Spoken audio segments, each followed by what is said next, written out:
हाँ जी, good morning. तो आज हम डायरेक्ट टैक्स में दो चैप्टर्स का रिवीजन करने वाले हैं। एक है एडवांस टैक्स और दूसरा है इंटरेस्ट एंड लेट फीस। इन दोनों चैप्टर्स की पीडीएफ फाइल आपको मिल जाएगी मेरे टेलीग्राम चैनल पर और टेलीग्राम चैनल का लिंक इसी वीडियो के डिस्क्रिप्शन में दे रखा है। चलिए तो स्टार्ट करते हैं। Advance tax. एडवांस में टैक्स पे करने की लायबिलिटी किसकी है? सेक्शन 208 बताता है कि एसएससी को अपना टैक्स एडवांस में पे करना पड़ेगा अगर उसकी टैक्स लायबिलिटी टीडीएस टीसीएस की क्रेडिट क्लेम करने के बाद, मतलब टीडीएस टीसीएस जो दूसरे लोगों ने एसएससी का टीडीएस डिडक्ट किया है या एसएससी से टीसीएस कलेक्ट किया है, उसकी क्रेडिट एसएससी को मिलेगी।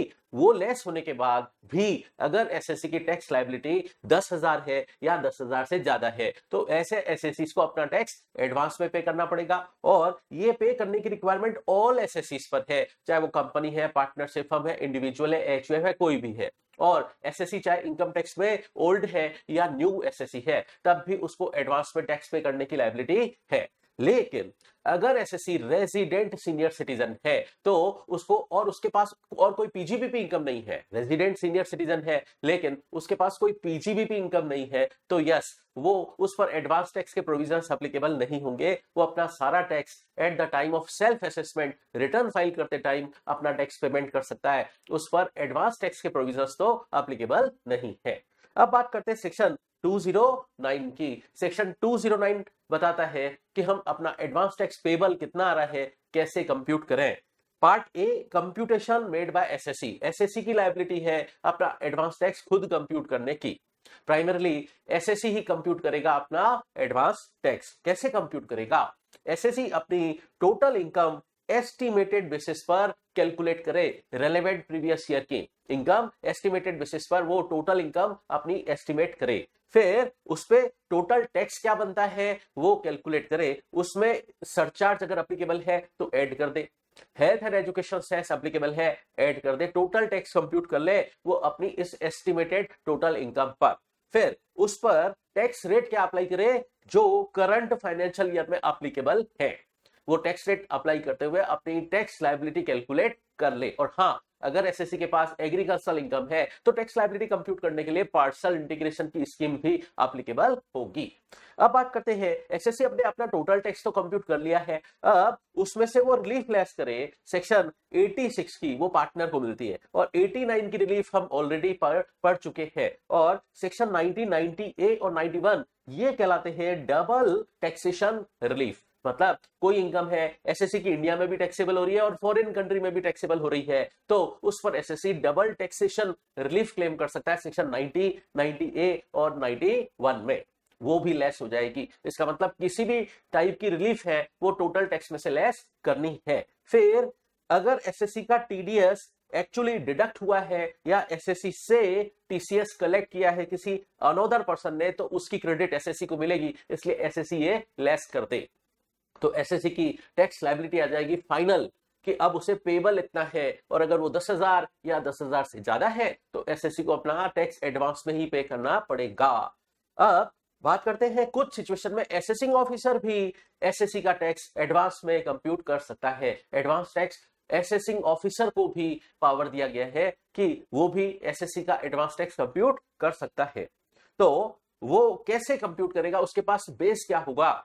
उसके पास तो एसएससी की करंट ईयर की इनकम का एस्टिमेट अवेलेबल नहीं होगा, तो वो बेस किसको मान के चलेगा? स्टेप 1 कहता है अगर किसी ईयर में कभी एसएससी का पास्ट ईयर्स में एसएससी का कभी रेगुलर असेसमेंट हुआ था।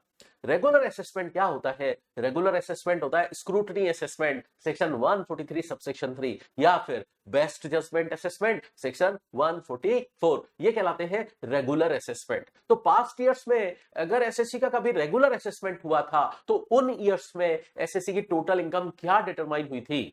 वो टोटल इनकम को बेस मानकर एसेसिंग ऑफिसर अपना एडवांस टैक्स कैलकुलेट करने का काम शुरू करेगा। चलिए पहले हम बात करते हैं कि इनकम टैक्स में कितने टाइप के असेसमेंट होते हैं। पहले ये बेसिक बात समझ लेते हैं क्योंकि ये बात एडवांस टैक्स चैप्टर में भी काम आएगी और इंटरेस्ट और लेट फीस चैप्टर में भी काम आएगी। तो हम पहले होते हैं, चलिए तो कितने टाइप के असेसमेंट होते हैं समझते हैं हम।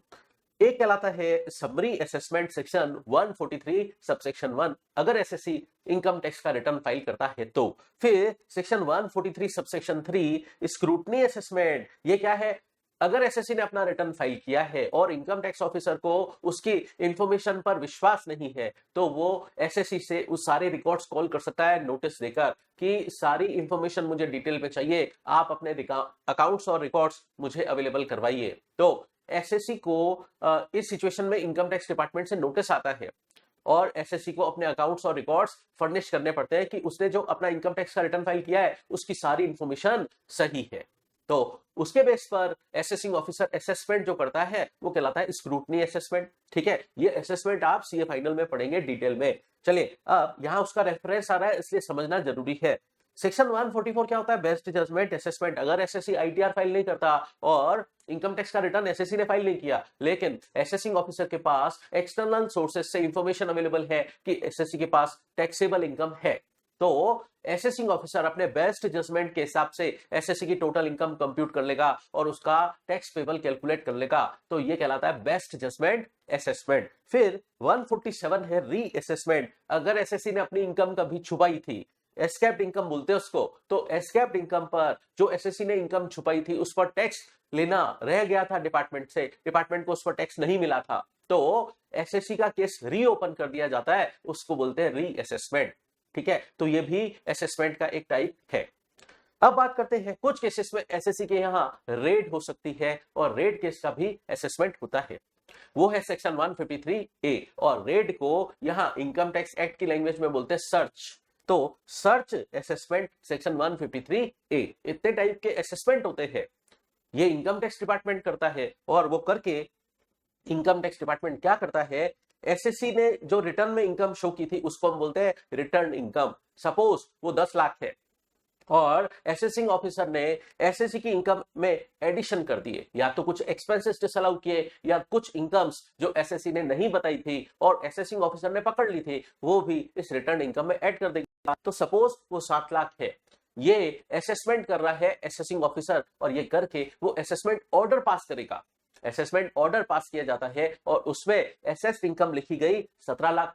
ठीक है, तो आपको पता होना चाहिए कि रिटर्न इनकम किसको बोलते हैं और एसेस्ड इनकम किसको बोलते हैं। चलिए, अब इस चैप्टर की कहानी शुरू करते हैं। हमने बात की कुछ सिचुएशन में असेसिंग ऑफिसर एसएससी का एडवांस टैक्स कंप्यूट कर सकता है और उसके लिए वो बेस बनाएगा पास्ट ईयर्स में कभी क्या इस एसएससी का रेगुलर असेसमेंट हुआ है।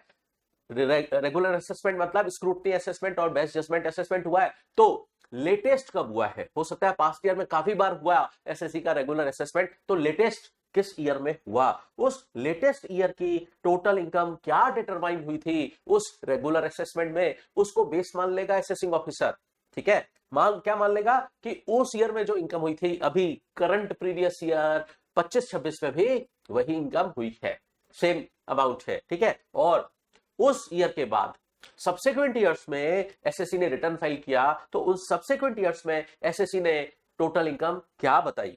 ठीक है, तो सब्सिक्वेंट ईयर में एसएससी ने रिटर्न फाइल किया कुछ ईयर का, तो उन ईयर में एसएससी ने क्या टोटल इनकम बताई। ठीक है, यह है स्टेप 2।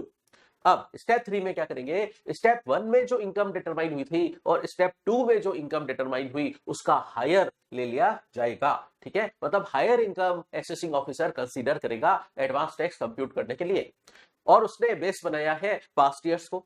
ठीक है, अब हायर इनकम ले ली, अब इस पर वो करंट फाइनेंशियल ईयर में जो भी एप्लीकेबल टैक्स रेट्स हैं उसके हिसाब से एसएससी का टोटल टैक्स कंप्यूट कर लेगा। ठीक है, उसमें सरचार्ज एज एप्लीकेबल ऐड कर देगा और हेल्थ एंड एजुकेशन सेस 4% से ऐड कर देगा। और हाँ, अगर एसएससी के एग्रीकल्चरल इनकम है तो वो भी कंसीडर करेगा और पार्शियल इंटीग्रेशन की स्कीम अप्लाई करके एसएससी का टोटल टैक्स कंप्यूट कर लेगा।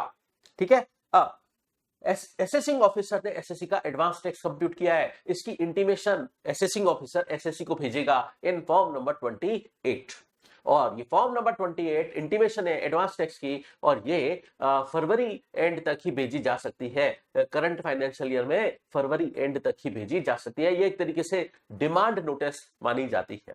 चलिए, अब बात करते हैं कि एसएससी को एडवांस टैक्स कितना पे करना चाहिए।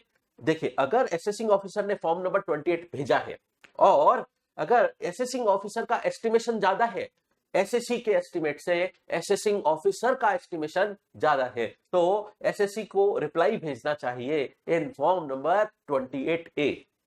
असेसिंग ऑफिसर ने क्या भेजा? इंटीमेशन फॉर्म नंबर 28 में, और एसएससी को उसका रिप्लाई सबमिट करना पड़ेगा इन फॉर्म नंबर 28A में। फिर लेकिन डिपॉजिट तो चाहे सिचुएशन कोई भी हो, एसएससी अपने ओन एस्टिमेट वाला ही एडवांस टैक्स डिपॉजिट कराएगा। ठीक है, हर सिचुएशन में एसएससी तो अपने खुद के ओन एस्टिमेट वाला ही एडवांस टैक्स डिपॉजिट कराएगा। चलिए अब पढ़ते सेक्शन 211 211। इसमें क्या दे रखा है कि एडवांस टैक्स क्वार्टरली इंस्टॉलमेंट्स में डिपॉजिट होगा। ठीक है, advance tax instalment wise deposit होगा, और वो गवर्नमेंट ने बनाई है क्वार्टर के हिसाब से, और साल में होते हैं 4 क्वार्टर। ठीक है, पहला क्वार्टर एंड होता है 30 जून को, दूसरा क्वार्टर एंड होता है 30 सितंबर को, और तीसरा 31 दिसंबर को, और चौथा 31 मार्च को। ठीक है, अब सुनिए, पूरे साल की टोटल इनकम एसएससी काउंट कर ले, उसका एस्टिमेटेड टोटल टैक्स काउंट कर ले।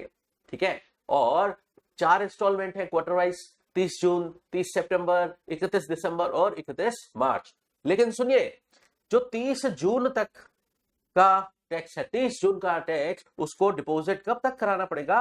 15 जून तक। ठीक है, और 30 सितंबर का 15 सितंबर तक, 31 दिसंबर का 15 दिसंबर तक, और 31 मार्च का 15 मार्च तक। ठीक है, तो ये एडवांस टैक्स डिपॉजिट कराने की ड्यू डेट्स दे रखी है, 15 जून, 15 सितंबर, 15 दिसंबर और 15 मार्च।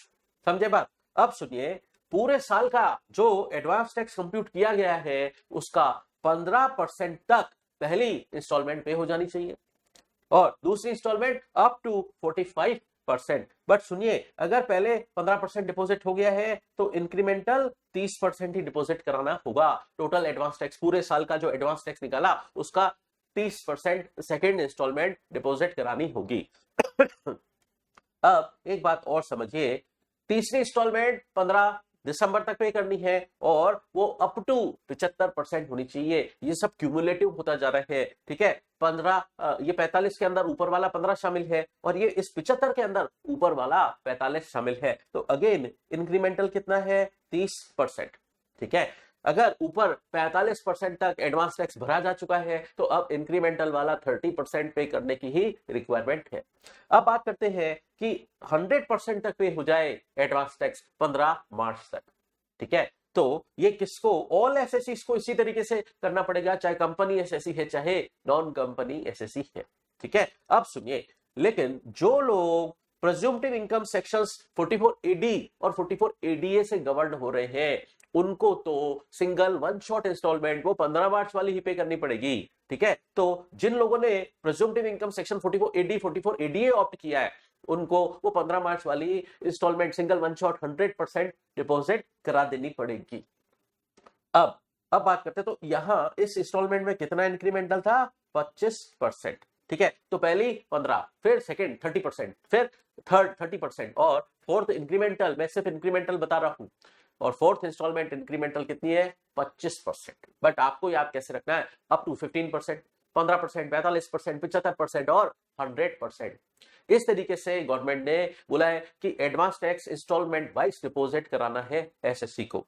अब एक इशू राइज होता है कि 15 मार्च तक तो 100% एडवांस टैक्स पे हो जाना चाहिए, लेकिन अगर कोई लोग 16 मार्च से लेकर 31 मार्च तक जमा कराएंगे एडवांस टैक्स, तो क्या उसे एडवांस टैक्स नहीं माना जाएगा?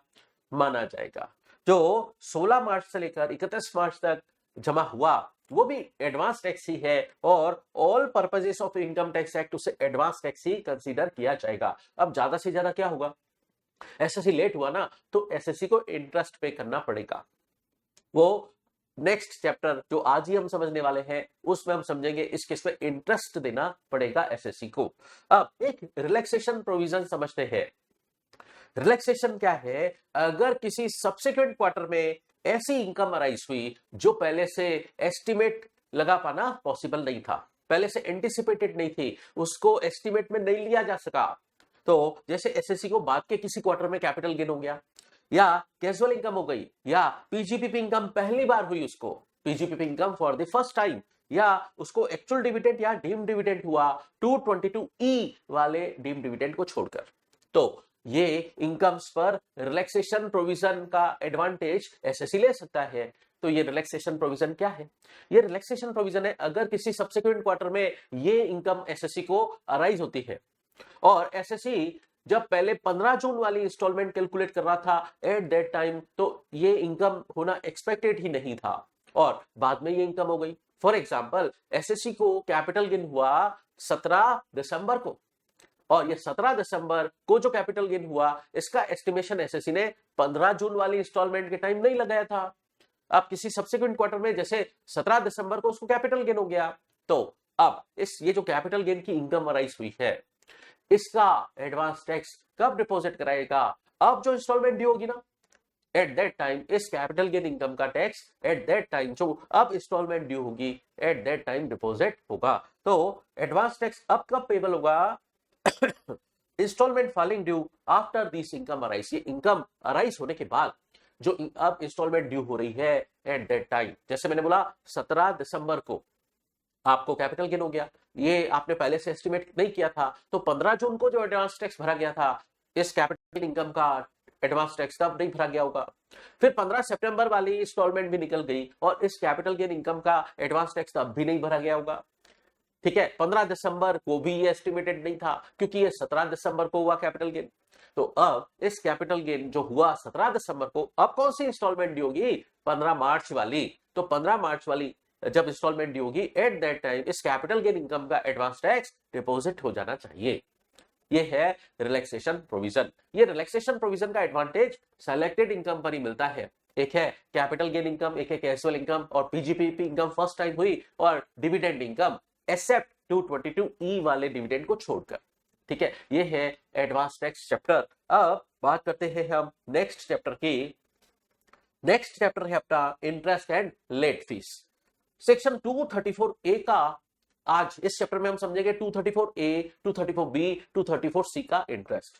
तो 234A का इंटरेस्ट लगता है लेट फाइलिंग ऑफ आईटीआर। अगर कोई इनकम टैक्स का रिटर्न लेट फाइल करता है या फाइल नहीं करता है तो उस सिचुएशन में 234A का इंटरेस्ट लगता है।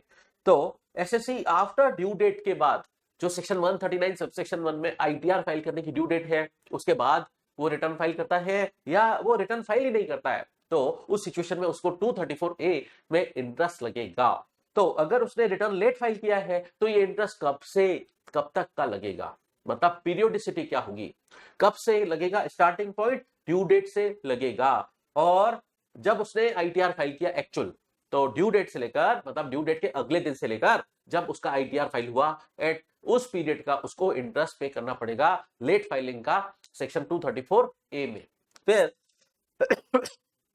अगर एसएससी ने आईटीआर फाइल ही नहीं किया है तो आईटीआर फाइल करने की ड्यू डेट से लेकर, ध्यान से सुनना, असेसमेंट की डेट तक का इंटरेस्ट लगेगा। इसलिए एडवांस टैक्स चैप्टर में मैंने पहले ही आपको असेसमेंट के टाइप बता दिए थे। ठीक है, तो असेसमेंट की डेट तक का इंटरेस्ट लगेगा और असेसमेंट अगर एसएससी ने आईटीआर फाइल ही नहीं किया तो उसका बेस्ट जजमेंट असेसमेंट होगा 144 या उसका 147 रीअसेसमेंट हो रहा है या 153A सर्च असेसमेंट मतलब रेड असेसमेंट। तो आप तो ऐसे याद रखना कि रिटर्न फाइल की ड्यू डेट से लेकर असेसमेंट की डेट तक का के पीरियड का इंटरेस्ट लगेगा। ठीक है, और पता है ये इंटरेस्ट कितना लगता है? 1% पर मंथ और पार्ट ऑफ मंथ। अच्छा, part of month word indicate करता है कि अगर एक दिन भी डिले हुआ ना तो फिर उस सिचुएशन में पूरे एक महीने का इंटरेस्ट लग जाएगा। अच्छा, अब ये इंटरेस्ट कंप्यूट किस पे करना है, किस अमाउंट पर हम ये इंटरेस्ट कंप्यूट करें? तो सुनिए, टैक्स ऑन एसेस्ड इनकम, जो इसलिए मैंने पिछले चैप्टर में रिटर्न इनकम और एसेस्ड इनकम का मीनिंग आपको बता दिया।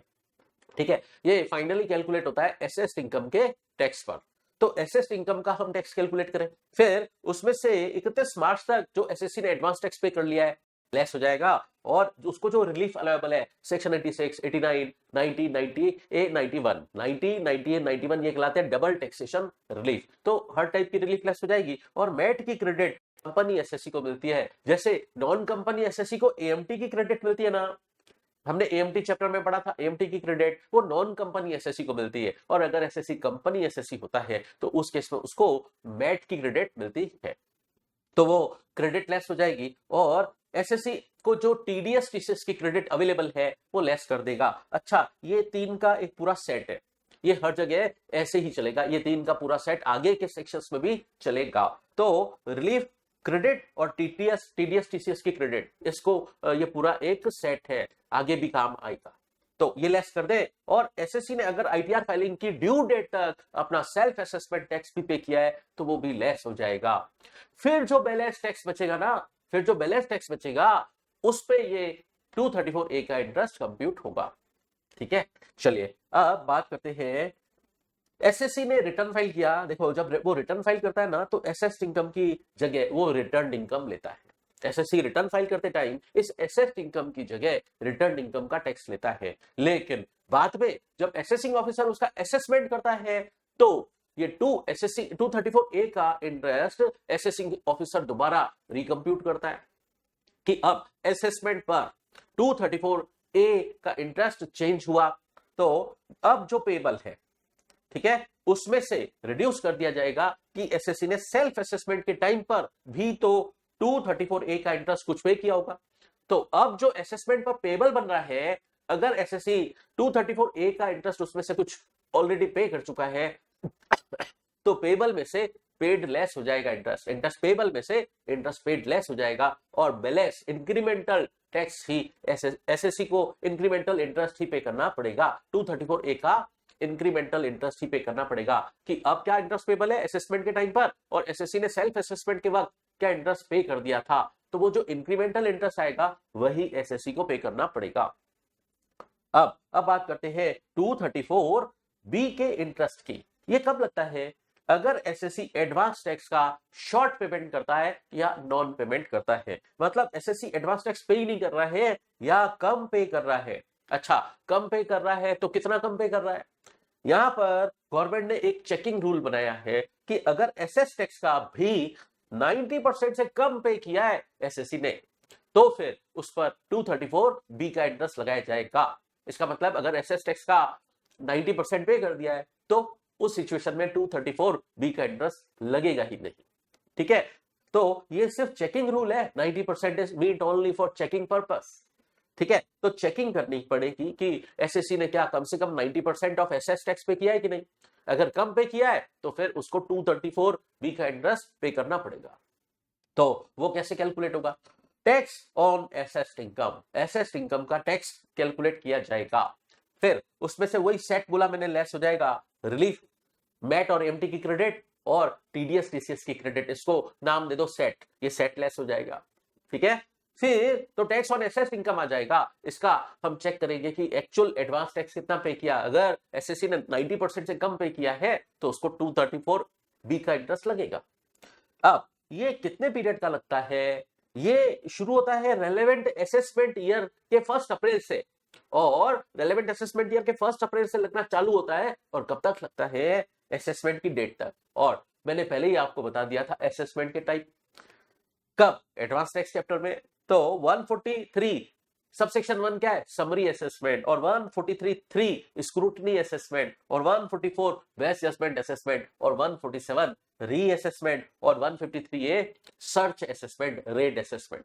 तो कुल मिलाकर रेलेवेंट असेसमेंट ईयर के 1 अप्रैल से लगेगा। कब तक लगेगा? असेसमेंट की डेट तक का लगेगा। ठीक है, अब ये तो हमने यहां पर 90% चेकिंग रूल की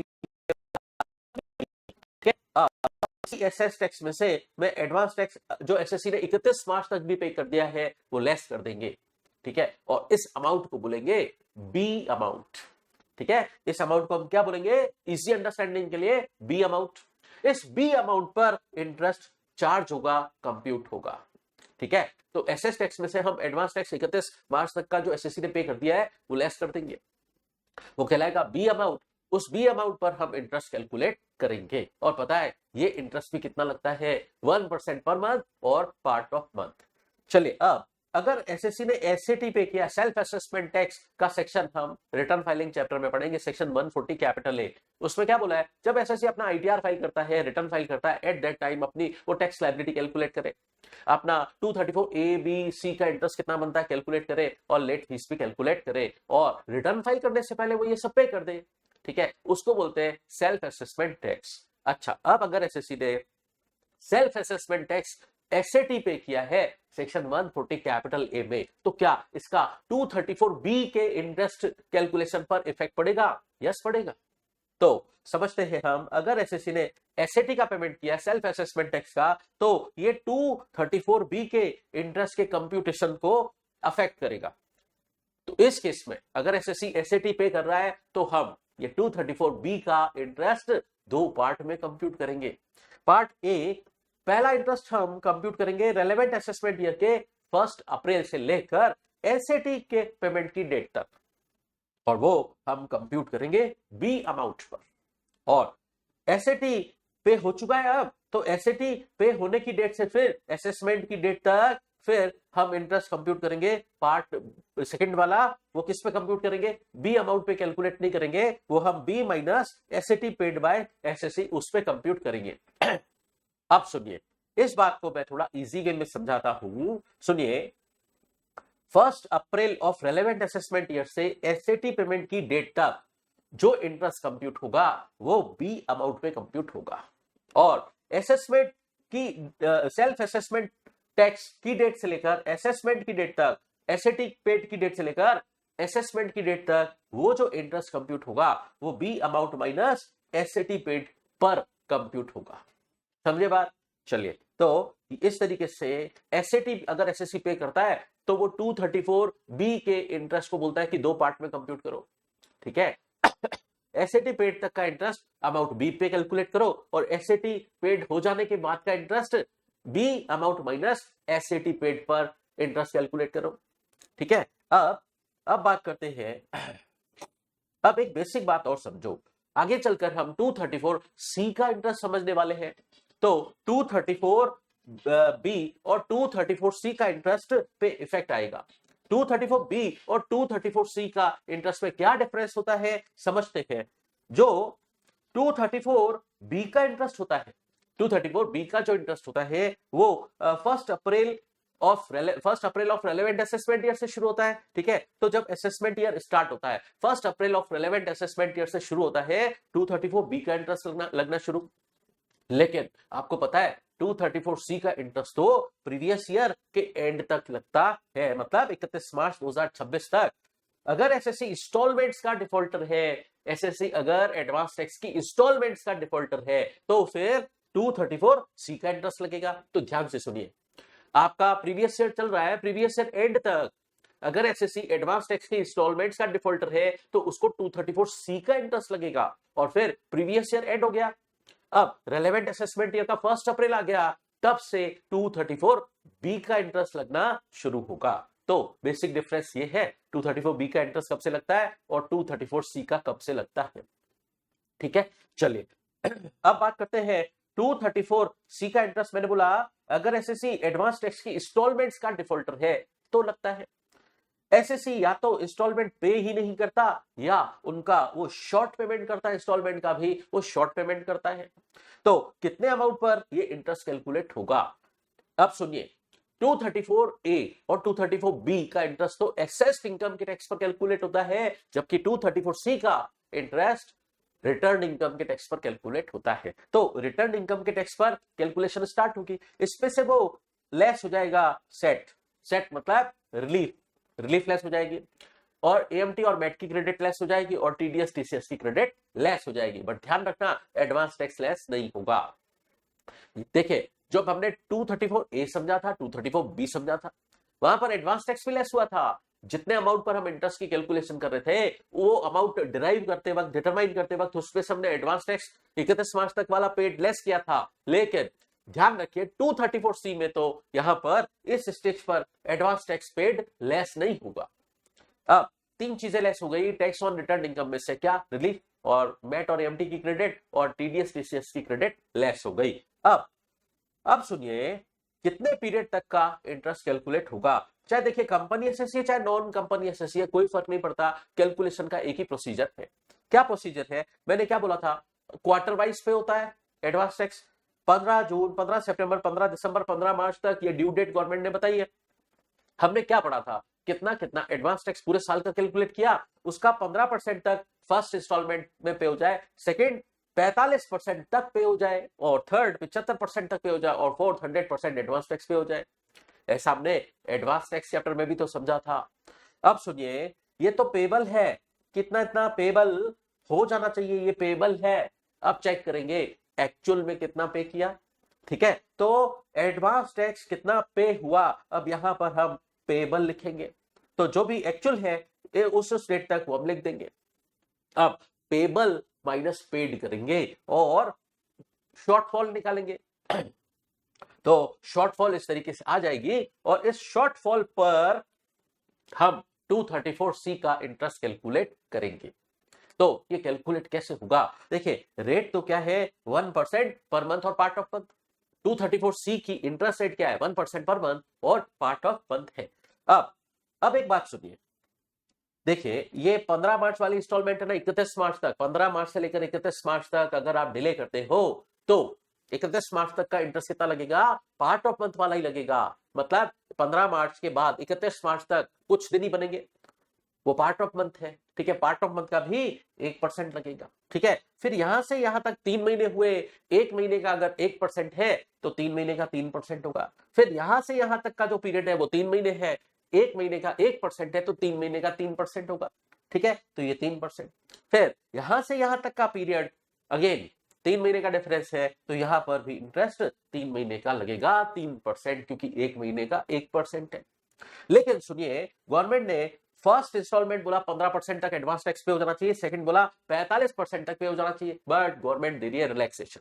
क्या कि अगर आपका फर्स्ट इंस्टॉलमेंट 15% तक पेड नहीं हो पाई, 12% तक भी पेड है चलेगा, फिर आपको फर्स्ट इंस्टॉलमेंट पर इंटरेस्ट नहीं लगेगा 234C का। ये चेकिंग रूल है only, 12% is mean only for checking purpose.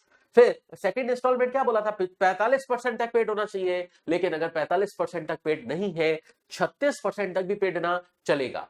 ये 36% सिर्फ चेकिंग के लिए है, पेड तो 45% ही होना चाहिए। बट हाँ, अगर 36% तक पेड है सेकंड इंस्टॉलमेंट, तो फिर उस केस में आपको सेकंड इंस्टॉलमेंट पर इंटरेस्ट अराइज नहीं होगा, इंटरेस्ट नहीं देना होगा। अब कुछ एसएससी है जो 44AD और 44ADA में प्रेज्यूम्टिव इनकम सेक्शन में टैक्स देना ऑप्ट किया है अगर उन्होंने, तो हमने बात की थी कि उनको सिंगल वन शॉट इंस्टॉलमेंट ही देनी पड़ती है 31 मार्च वाली। ठीक है, और 31 मार्च वाली तो 15 मार्च तक पे करनी होती है, तो 15 मार्च तक 100% सिंगल वन शॉट इंस्टॉलमेंट इनको पे करनी पड़ेगी। अगेन यहां पर हम पेबल लिखेंगे और फिर चेक करेंगे कि एक्चुअली पेड कितना है, और फिर पेबल और पेड का डिफरेंस निकालेंगे। अगर शॉर्टफॉल है तो शॉर्टफॉल पर 1% इंटरेस्ट लग जाएगा। ठीक है, तो इस तरीके से कैलकुलेशन होगी। और सुनिए, अगर एसएससी एसएटी पे करता है सेल्फ असेसमेंट टैक्स, तो उसका कुछ भी इफेक्ट नहीं पड़ता है 234C के इंटरेस्ट पर, उसका कुछ भी इफेक्ट नहीं पड़ता है। अब हमने 234A, 234B, 234C का इंटरेस्ट समझा, और हमने उनमें यह भी समझा कि वो कौन से अमाउंट पे कैलकुलेट होता है। हमने तीनों सेक्शंस में निकालना समझा amount on which interest is to be charged. तो जो अमाउंट निकाला गया है जिसमें हम इंटरेस्ट कैलकुलेट करेंगे, वो अमाउंट 100 की डाउनवर्ड राउंडिंग वाला होना चाहिए। तो यहां पर रूल लगता है, रूल 119A, कि जिस अमाउंट पर आप इंटरेस्ट कैलकुलेट करोगे उसकी आप 100 की डाउनवर्ड राउंडिंग करोगे। ये 100 की डाउनवर्ड राउंडिंग क्या होता है, सुनिए, ये 100 की डाउनवर्ड राउंडिंग का क्या मतलब है, इसको मैंने यह एग्जांपल से रखा है। अगर आपको इंटरेस्ट कैलकुलेट करना है 1015 पर, 1015 पर या 1095 पर, तो 100 रुपए से जितना कम है उड़ा दो। ठीक है, तो इस सिचुएशन में आप 1000 रुपए पर इंटरेस्ट कैलकुलेट करोगे, तो इसको बोलते हैं 100 की डाउनवर्ड राउंडिंग करना। जिस अमाउंट पर आप इंटरेस्ट की कैलकुलेशन करोगे, वो उसकी आपको 100 की डाउनवर्ड राउंडिंग करनी पड़ेगी। फिर जो आएगा उस पर आप इंटरेस्ट की कैलकुलेशन करोगे। ठीक है, देखिए हमने टोटल इनकम की भी राउंडिंग समझी थी, बट वो तो to the nearest multiple of ₹10 थी, और टोटल टैक्स की भी राउंडिंग होती है to the nearest multiple of ₹10। But यहां पर हम क्या समझ रहे हैं, जिस अमाउंट पर हम इंटरेस्ट कैलकुलेट करेंगे उसकी तो 100 की डाउनवर्ड राउंडिंग करेंगे। अब एक बात और समझते हैं, 234F की लेट फीस। जो लोग लेट रिटर्न फाइल करते हैं, आप चेक करें उनकी रिटर्न इनकम क्या है। अगर उन्होंने ड्यू डेट तक भी अपना रिटर्न फाइल नहीं किया, लेट हो गए, अब लेट रिटर्न फाइल कर रहे हैं, तो उनको लेट फीस लगेगी। ठीक है, लेट फीस का पेमेंट उनको करना पड़ेगा। तो जो लोग रिटर्न लेट फाइल करते हैं, लेट फीस लगती है, पता है कितनी? 5,000 है जनरल, 5,000 जनरल लेट फीस है। लेकिन जिन लोगों की टोटल इनकम 5 लाख से ज्यादा नहीं है तो फिर उनको सिर्फ 1,000 रुपए ही लेट फीस लगती है। और ये लेट फीस आईटीआर फाइल करने से पहले पे करनी पड़ती है और ये सब डिपेंड करता है टोटल इनकम पर। मैंने क्या बोला? टोटल इनकम 5 लाख तक ही है तो फिर 1,000 रुपए लेट फीस लगेगी, और अगर टोटल इनकम 5 लाख से ज्यादा है तो फिर 5,000 लेट फीस लगेगी। तो 5 लाख तक है 1,000 रुपए लेट फीस, अगर टोटल इनकम 5 लाख से ज्यादा है तो 5,000 लेट फीस लगती है सेक्शन 234 एक्ट में। ठीक है, तो इसी के साथ ही ये चैप्टर कंप्लीट।